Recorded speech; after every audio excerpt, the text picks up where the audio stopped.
This is Hiring on All Cylinders, live from HR Tech.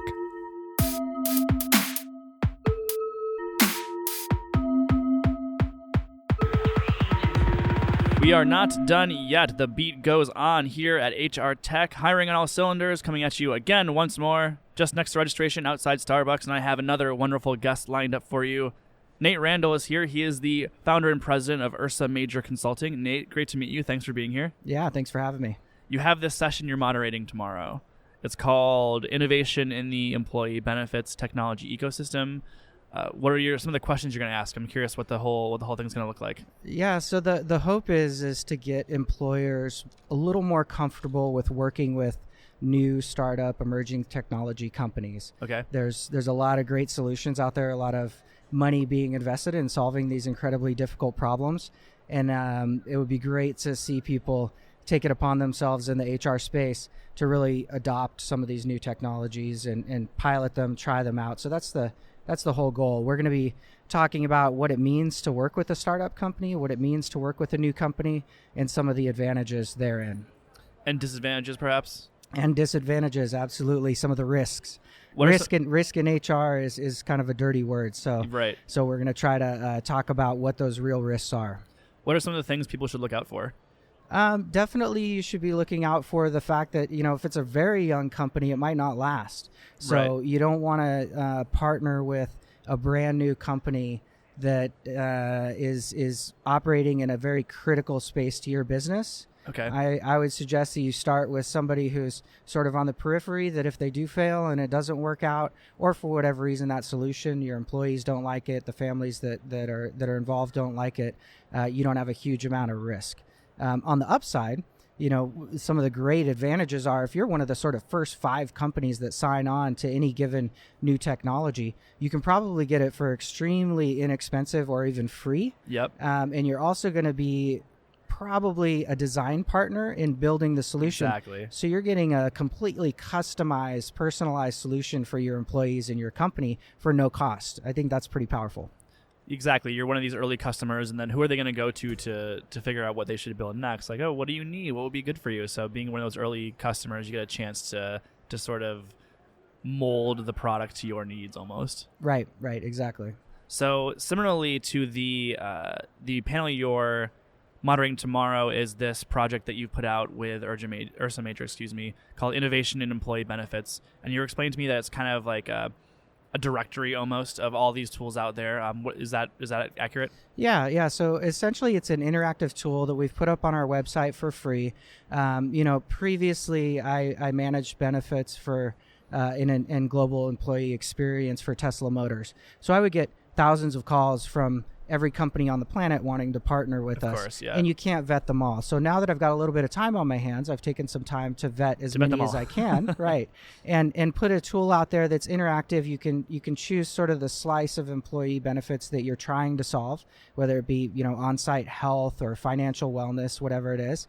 And you can see the sort of few companies that I've curated, that I've talked to, that I feel offer real solutions and are compelling companies to work with. That's not to say it's exhaustive, and it's not meant to be exhaustive. It's meant to be an easy guide for people to sort of start the conversation about how do we innovate, how do we partner with some of these new companies. Cool, kind of like a starting map to like where do I start? Exactly. And you mentioned that it's free. It's like an asset on your website, which is super cool. Yep, exactly. Just putting it out there because I'm passionate about it, and I think the only way employee benefits are going to become truly valuable and solved and a smaller part of the bottom line is if we innovate. So I'm just trying to be a part of that. I love it. And that's kind of a unique perspective. I think it's the right one, though. A lot of these consultancies, they come up with this amazing research and very carefully curated material, and then it's like $1,800 a pop or something like that. Yeah. So it's super cool that you're giving it away and helping people to make those decisions early on. Yeah, and it truly is. I mean, the only reason this company exists is because I was fortunate enough to be able to take the time to do the things I want to do. Sure. And what I want to do is move this industry forward. So, I'm not going to be the type of person, or we're not going to be the type of people who charge exorbitant rates. We're going to charge what's reasonable so that we can live our daily lives. And I think that's what's really exciting. We don't have the overhead. We don't have even office space. It's a totally different way to skin the cat. What are some of the challenges that your customers or maybe just the space in general is experiencing in terms of implementing or just getting the most out of their benefit programs? Yeah, I think it's incredibly complex. So some of the biggest issues that we see right now and that people are talking about is sort of in the financial wellness front. So there's all these studies that have come out that Americans don't have any savings, and it doesn't matter if you're a young person or if you're an experienced veteran with an executive job. A lot of people don't have hardly any savings at all. So then when we dive down into benefits are supposed to help you with your life, with your everyday life.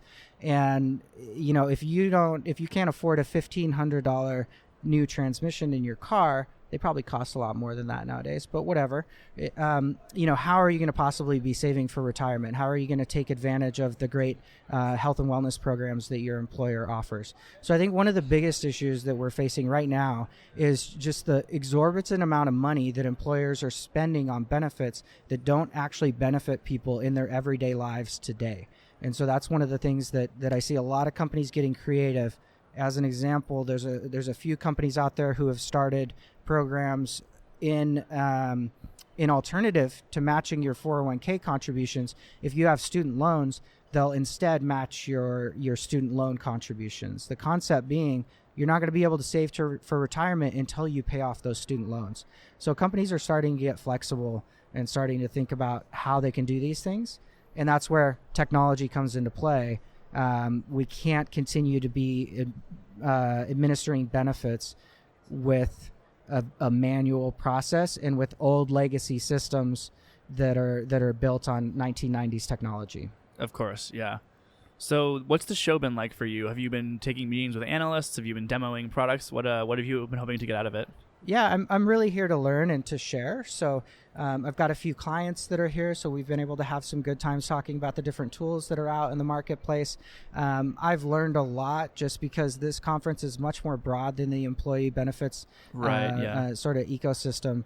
And so learning all of the technology that's out there and how far it's really come, applicant tracking, recruiting, employee experience programs, talent management, all of that stuff. There's been incredible investment, and the technology has really come a long ways. And I'm really excited to take what I can learn here back to the benefits world and see if we can catch up a little bit. Anything that surprised you so far? I don't have anything in particular that surprised me. I guess the biggest surprise is how big it is. Yeah. I mean, the employee benefits focused events around the country are smaller than this, right? They're generally under 1,000 people, and this is a massive event. So that's been cool. I was just talking to my wife and told her, I could come out of here with like 4 backpacks worth of loot from the different vendors, and that's a little bit shocking. Exactly. So maybe we should have more kids so I can take all that stuff back to them. When you look at the space over the next year, where do you expect it to make the most strides? That's a difficult question because benefits typically don't move that fast. The typical benefits sales cycle is 18 months to 3 years. Okay. So it's tough to say where it'll be in a year. I think the biggest trend is going to be that flexibility and giving people options. I think also the recognition that high deductible health plans and health savings accounts are not a bad thing.